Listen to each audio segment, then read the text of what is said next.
नमस्कार. श्री स्वामी समर्थ सर्वांना. रक्षाबंधन भावाच्या हातावर बहिणीने राखी बांधताना हे दोन शब्द आवर्जून बोलायचे आहेत.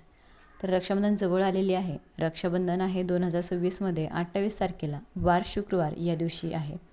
आणि या दिवशी आपण आपल्या भावाच्या हातावर नुसता साधा धागा बांधत नाही, तर तो एक रक्षासूत्र असतो. आणि म्हणूनच भावाच्या हातावर राखी बांधताना भावाच्या दीर्घायुष्यासाठी बहिणीने ओवाळताना हे दोन शब्द बोलायचे आहेत. तर ते दोन शब्द कोणते बोलायचे ते आजच्या व्हिडिओमध्ये आपण बघणार आहोत. त्याचप्रमाणे पहिली राखी कोणाला बांधायची किंवा ज्यांना भाऊ नसेल त्यांनी राखी कोणाला बांधावी ही देखील आपण माहिती बघणार आहोत. त्यामुळे व्हिडिओ कुठेही स्किप न करता शेवटपर्यंत नक्की बघा. साधा दिसणारा धागा केवळ एक प्रतीक नाही, तर ते एक रक्षासूत्र आहे. आणि या रक्षासूत्राला खरी शक्ती मिळते ती एक विशेष मंत्राने. अनेकदा आपण घाई गडबडीत किंवा कळत नकळतपणे राखी बांधून जातो, पण त्यामागील शास्त्र आणि मंत्राचे महत्त्व हे आपण विसरतो. आपण आजच्या व्हिडिओमध्ये त्या शक्तिशाली मंत्राबद्दल थोडक्यात बघणार आहोत. तो मंत्र कोणता आणि त्याचा अर्थ काय? तर आपण भावाच्या हातावर नुसता एक साधा धागा बांधत नाही, तर एक संरक्षण कवच बांधत असतो. म्हणूनच आपल्याला हातावर राखी बांधताना तर हा एक मंत्र म्हणायचा आहे. एन बद्धो बलिराजा दानवेंद्रो महाबला तेन त्वाम प्रतिबद्ध नामी रक्षे माचल.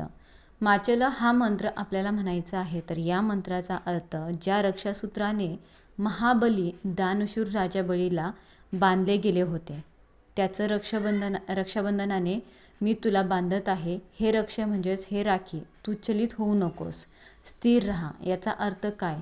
हे भावा, ज्याप्रमाणे एक रक्षासूत्राने महापराक्रमी राजाबळीला संरक्षण दिले, त्याचप्रमाणे हे रक्षासूत्र तुझे सर्व संकटांपासून रक्षक करो. मी तुझ्या संरक्षणाची आणि दीर्घायुष्याची कामना करते, असा याचा अर्थ होतो. आता दुसरं म्हणजे राखी घेताना बघा काही नियम पाळायचे असतात. तर राखी घेताना शुभचिन्ह असलेले राखी आपल्याला घ्यायचे आहेत. लाल, पिवळा, नारंगी, हिरवा या रंगाच्या तुम्ही राखी घेऊ शकतात. तर या रंगाची राखी म्हणजेच काळ्या रंगाची राखी घेऊ नका. प्लास्टिकची शोपीस असणारी राखी तुम्ही घेऊ नका. राखी घेताना त्यावर शुभचिन्ह असावीत. राक्षसाची, हिंसक प्राण्यांची अशी चित्र असलेली राखी तुम्ही घेऊ नका. प्लास्टिकची राखी घेऊ नका. त्याचप्रमाणे पहिली राखी कोणाला बांधावी? तर बघा, सर्वात अगोदर आपल्याला पहिली राखी जी बांधायची आहे ती आपल्याला हनुमंत देवाला बांधायची आहे. तुमच्या घराजवळ जर का हनुमानाचे मंदिर असेल तर आवर्जून तुम्ही जाऊन पहिली राखी तुम्ही हनुमानापाशी अर्पण करा. त्यानंतर आपल्या देवघरातील श्री स्वामी समर्थ महाराज आहेत, त्यांची मूर्ती असेल किंवा फोटो असेल तर तुम्ही त्यांना एक राखी बांधायची आहे. फोटो असेल तर राखी अर्पण करायची आहे. मूर्ती असेल तर राखी बांधायची. तुमच्या घरात तुम्ही रक्षाबंधन साजरा करू शकतात.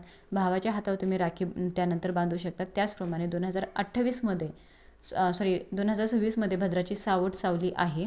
तर ती कधी आहे बघा. भद्रा काळात आपण शुभकार्य करत नाही, त्याचप्रमाणे राखी देखील बांधत नाही. परंतु 2026मध्ये भद्रा काळ हा सूर्योदयापूर्वी संपून जात असल्यामुळे आपल्याला कुठलीही भीती मनात बाळगायची नाही. आपण सांगितलेल्या शुभ मुहूर्तावरती राखी बांधण्याचा प्रयत्न करायचा आहे. शुभ मुहूर्त कोणते आहेत याचा व्हिडिओ आपल्या चॅनलवरती अपलोड झालेला आहे, तो तुम्ही बघू शकता. त्याच्यामध्ये संपूर्ण माहिती दिलेली आहे. व्हिडिओ जास्तीत जास्त लोकांपर्यंत शेअर करा, जेणेकरून की सर्वांपर्यंत ही माहिती पोहोचेल. आणि तुम्ही शेवटपर्यंत बघितल्याबद्दल सर्वांचं मनापासून आभारी आहे. नवीन असाल चॅनलला लगेच सबस्क्राईब करा. कमेंटमध्ये श्री स्वामी समर्थ लिहायला विसरू नका. धन्यवाद. श्री स्वामी समर्थ.